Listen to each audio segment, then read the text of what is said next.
the source materials, which are mostly Korean written documents.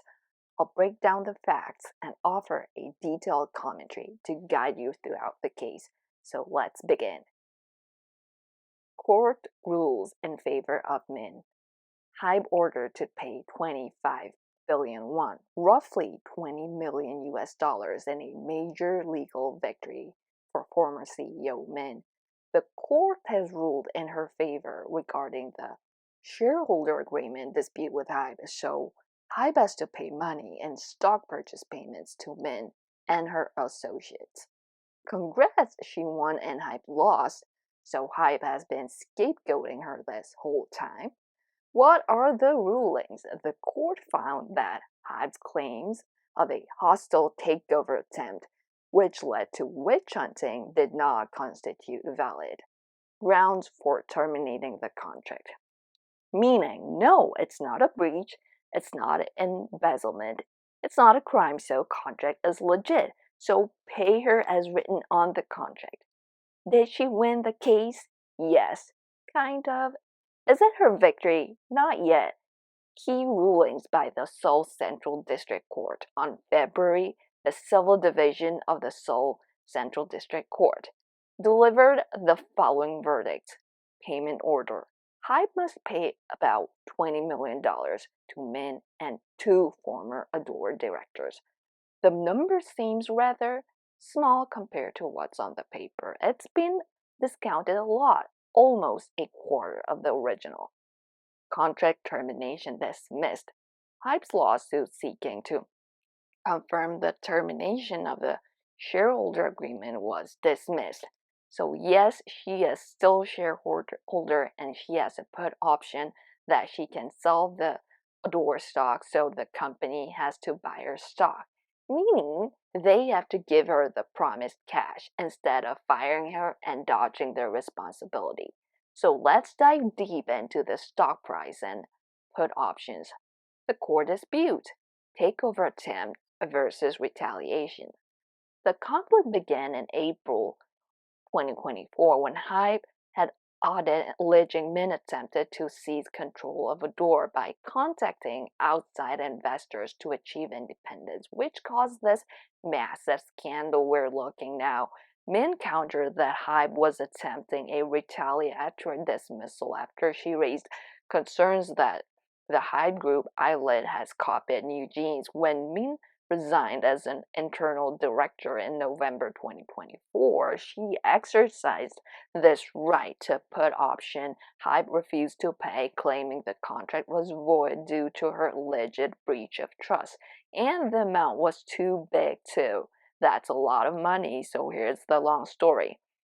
Her original put option amount was roughly 80 million US dollar, and she requested to double the amount as she believed her efforts for producing NewJeans were stolen to promote eyelid, and her pay was not compensated enough.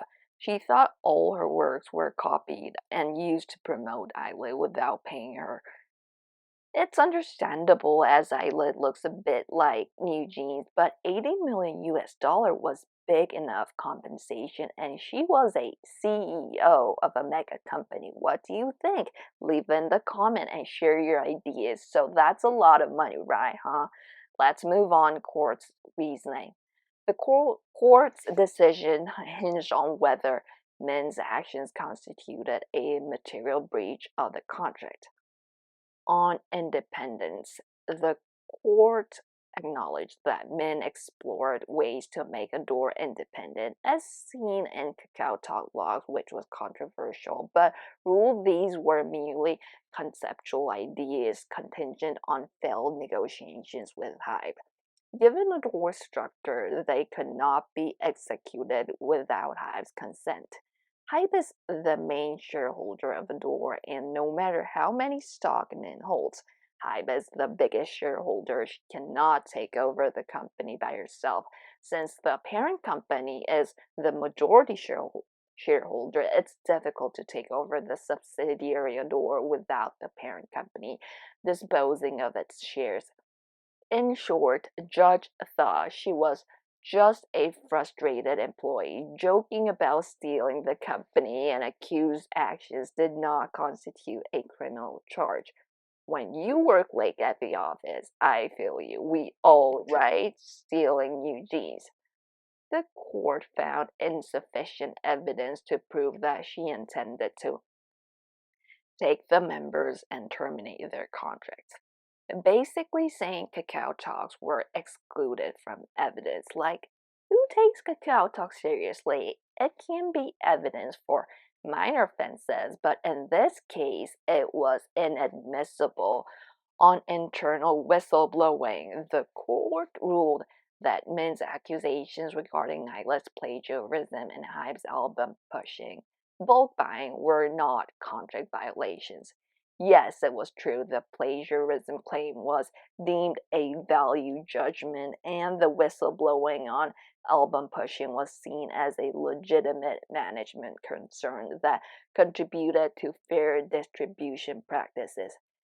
Basically saying what she did was fair enough. K-pop is a big industry and the company's not doing well. Did you see HYBE's recent quarterly financial report?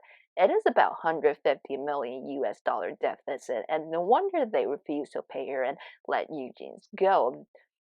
Companies short of money right after the court ruling. HYBE stock price dropped heavily. Did you know all BTS members hold significant amount of HYBE stock, and maybe that's why they're aiming for a comeback as the company's running out on cash? One investment tip: if you believe new BTS song will be a banger, now is a good time to buy the song. We'll see what their performance brings to the table. HYBE loss versus Min loss. Court ruled for Min's. The grounds for termination claimed by HYBE are either abstract or minor incidental debts. They are not significant enough to justify the loss Min would suffer, such as the forfeiture of her put option.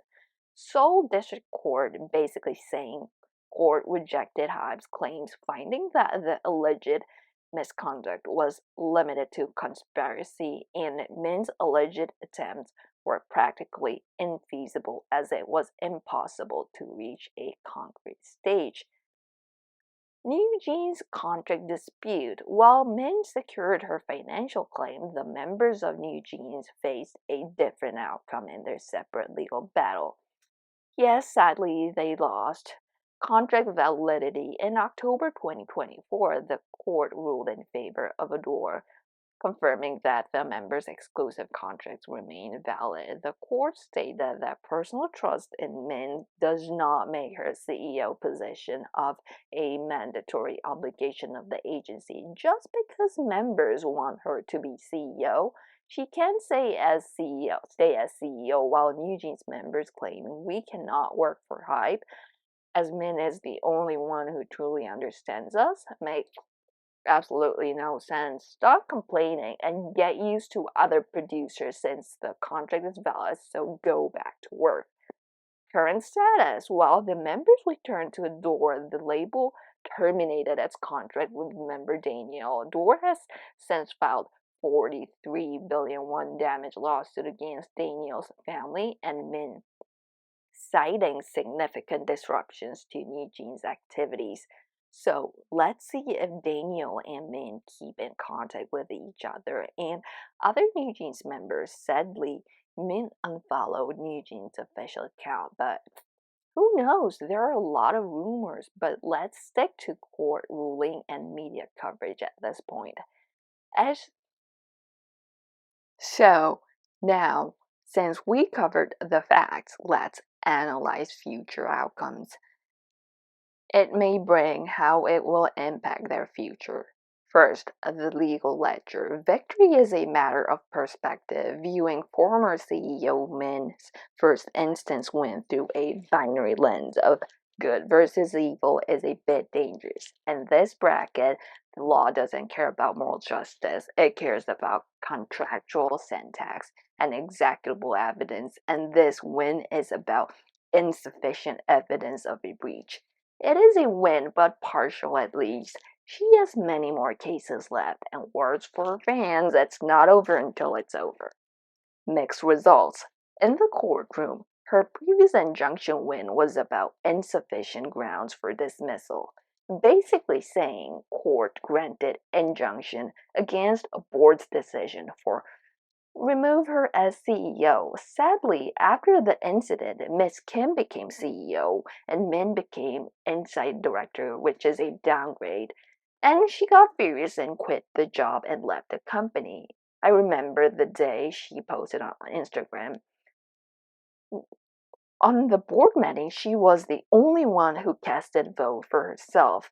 But she came until here, and now her enemy is a conglomerate, and they're bound to feel this is a fierce fight. However, the Ministry of Labor acknowledged workplace harassment regarding the cover up of a female employee's case remains a toxic data point for her righteous leader narrative. Yes, till now she was a mysterious, talented producer, but from that point, her reputation has been tarnished, and we know she may be talented, but she's far from perfect. The 25 billion won defense compared to her initial 100 billion won put option expectations 25 billion won is essentially a 75% loss, while a win over HYBE's zero payout strategy, this is a defensive liquidation. It seems HYBE lost, but they cut their expenses to a quarter. Min won the case and gained freedom, but only with quarter of what she expected. Is it a true victory? We will see. It depends on how well she performs independently. 2. The Golden Cage versus the Open Sea. By unveiling the OK Records logo, Min has constructed a powerful brand image of a bird flying freely, but in business management, freedom is synonymous with survival risk. She might be a brilliant producer, but she can't handle risk management as a CEO. She's been a VP at different companies and had been a label head at HYBE, but those were under big corporate umbrella. Now that she's running her own company with limited fund and her signature move is pursuing high-end image with we'll see if she can pull it off on her own. If she makes it this time, whether it's by herself or as rumored with Chinese or Middle Eastern capital, she needs a bigger budget to maintain the high-end aesthetic she aims for. The infrastructure gap, having exited the golden cage of HYBE's capital and global distribution, OK Records is, unfortunately for now, just a boutique independent label. The capital mystery, rumors of Saudi wealth funds or Chinese capital infusion remain the ultimate X factor. In NewJeans' case, it was venture capital from Korean Americans in Gangnam in California. Did she engineer this alone? All by herself? I don't believe so. The scale of the upcoming boy group project, OK's first tangible outcome will reveal the true depth of her work in this industry. The art doesn't lie, it just costs a lot. So here's a summary. Queen's Gambit. Min has won, HYBE has been ordered to cost 25 billion won. The headlines are screaming about justice prevailing, but let's look closer. This isn't just a win. It's the final act of a meticulously engineered exit scenario from HYBE. At least the word exit is her preferred term from Kakao Talk, her strategy. She's traded a massive corporate ship for a small, fast boat called OK Records, but is she sailing toward paradise or just running from a fire? So, the reality check.